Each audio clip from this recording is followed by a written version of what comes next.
엘레멘탈의 이해, 레슬리 지음. 목차. 1. 서문. 2. 원소와 원소설의 형성. 3. 다양한 원소설과 엘레멘탈. 4. 엘레멘탈의 특성과 관계. 5. 엘레멘탈에 적용되는 법칙. 5.1. 한계 만화 체감의 법칙. 5.2. 한계 데미지 체증의 법칙. 5.3. 한계 데미지 체감의 법칙. 6. 맺으며. 1. 서문. 세상의 구성 원리는 이렇다. 우주를 감싸는 힘인 에르그가 있고, 이 에르그 이전의 존재의 질서에서 뻗어나오는 에르그의 원초적 형태인 마나가 에르그의 흐름과 그 속도를 조절한다. 그리고 우리가 사는 이 세계는 에르그의 힘과 마나의 질서를 반영한 다양한 종류의 원소로 채워져 있다. 이러한 세상의 구성은 우리가 가진 일반적인 눈으로는 볼 수 없으며 오직 아튼 시미니의 가호와 위대한 드루이드 우스키아스의 축복을 받은 이들의 눈을 통해서만 볼 수 있다. 2. 원소와 원소설의 형성.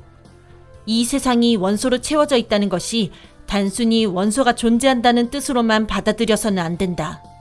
이것은 세계의 모든 만물을 원소가 구성하고 있다는 뜻이다. 원소는 이 물질 세계가 근원적으로 무엇으로 구성되어 있는지에 대한 의문의 결과이고, 이 세계의 질서는 과연 어떤 식으로 기능하는가에 대한 탐구의 결과이다. 고대인은 만물의 근원을 각각 물이나 공기, 불로 정의했고, 이를 서로 주장하는 이들은 격렬한 대립을 빚었다. 그러나 이들의 의견이 서로 분리될 수 있는 성질의 것이 아니라는 사실이 밝혀지면서 물, 공기, 불을 이 세계의 구성하는 3대 원소를 인정하는 3원소설이 힘을 얻기 시작했다.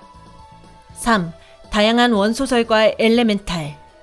그러나 이러한 구분에 대해 만족하지 못하는 이들은 많은 연구 끝에 4원소설, 물, 공기, 불, 흙을 진정한 이 세계의 질서라고 주장했고, 이후 물, 쇠, 흙, 불, 나무 등을 원소로 주장하는 사람들도 생겨났다. 심지어는 계속해서 복잡해지는 원소설에 대한 반발로 원소설을 만들 당시의 연구 의도를 잊지 말자며 이들 원소들 사이의 공통적인 성질, 플로지스톤의 발견을 주장한 이들도 있었다. 이러한 논의 속에서도 원소의 개수는 계속 늘어갔는데, 원소 중에서도 특히 마법과 같은 강한 친화력을 보이는 일단의 원소들이 발견된 것은 이 즈음이다. 번개, 얼음, 불로 대표되는 원소가 바로 그것으로 마법학자들은 이러한 마법적인 용도와 결부될 수 있는 원소를 엘레멘탈이라 칭했다. 이들 엘레멘탈은 일상생활에서는 위에서 열거한 상태로 나타나지만 실상은 사물의 속성을 의미하는 것으로 마법의 주된 근원이 되는 만화와 직접적인 소통을 보인다는 점에서 위에서 열거한 다른 원소와는 분명한 차이점을 보이고 있다. 4. 엘레멘탈의 특성과 관계. 그러면 이러한 엘레멘탈은 어떤 특성을 가지고 있는지 간단히 알아보자. 먼저 아이스 엘레멘탈은 얼음 형태의 엘레멘탈로 냉기와 밀접한 연관을 가지고 있다. 파이어 엘레멘탈은 불꽃 형태의 엘레멘탈로 열기와 밀접한 관련을 가지고 있다.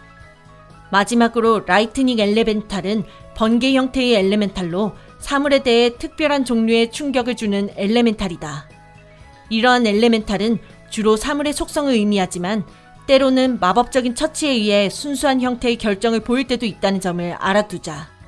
앞서 언급한 세 개의 엘레멘탈은 서로 관계를 맺을 때 독특한 특성을 보이는데, 이 같은 특성은 엘레멘탈과 엘레멘탈 사이의 대응 관계에 따라 크게 세 가지로 나뉘어진다.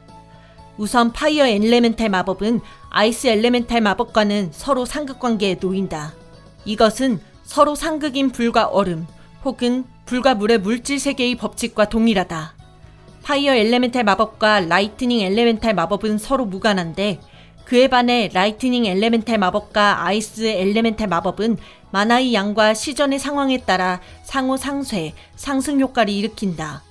이들 중 파이어 엘레멘탈과 아이스 엘레멘탈의 관계는 직관적이고 장명한 것이지만, 아이스 엘레멘탈과 라이트닝 엘레멘탈 사이의 관계가 보이는 모호한 특성에 대해서는 아직 많은 수의 학자들이 연구를 거듭하고 있다.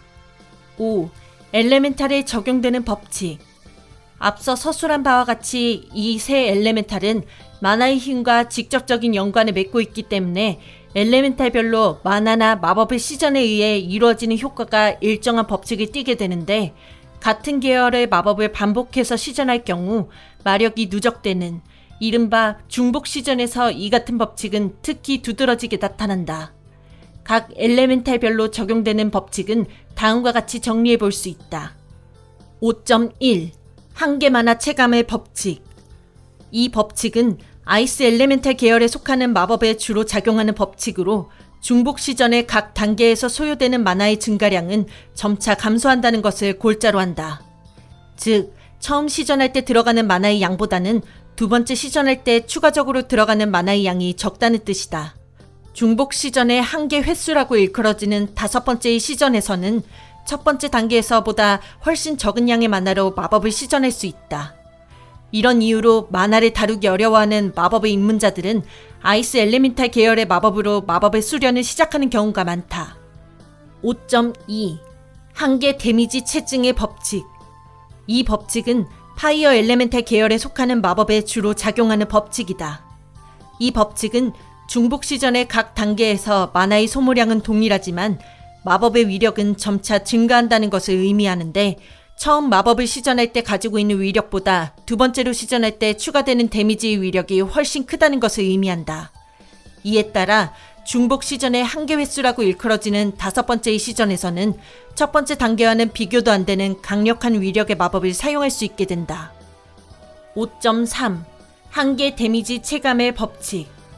반면 라이트닝 엘레멘탈에 적용되는 법칙은 한계 데미지 체감의 법칙이다. 이것은 중복 시전의 각 단계에서의 만화의 단계별 소비량은 동일하나 정작 데미지의 증가량은 감소한다는 뜻이다. 그러나 이것이 라이트닝 계열의 마법이 공격 마법으로서 열등하다는 의미로 이해돼서는 안 된다. 라이트닝 계열의 마법은 주변의 환경에 따라 체인 리액션이나 전도 현상을 일으키는데, 이것은 아이스나 파이어 엘리멘탈 계열에서는 볼 수 없는 라이트닝 계열 마법만의 장점이기 때문이다.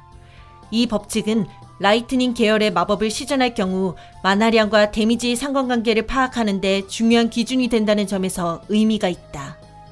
6. 맺으며. 여태까지 엘레멘탈에 대해 알아보았다. 엘레멘탈은 일반적인 원소의 개념과는 차이가 있지만 마법을 공부하는 사람이라면 반드시 알아두어야 할 내용이다. 엘레멘탈에 대한 깊은 이해는 마법을 사용하기를 원하는 당신의 정신세계를 보다 넓고 풍요롭게 바꾸어 줄 것이다.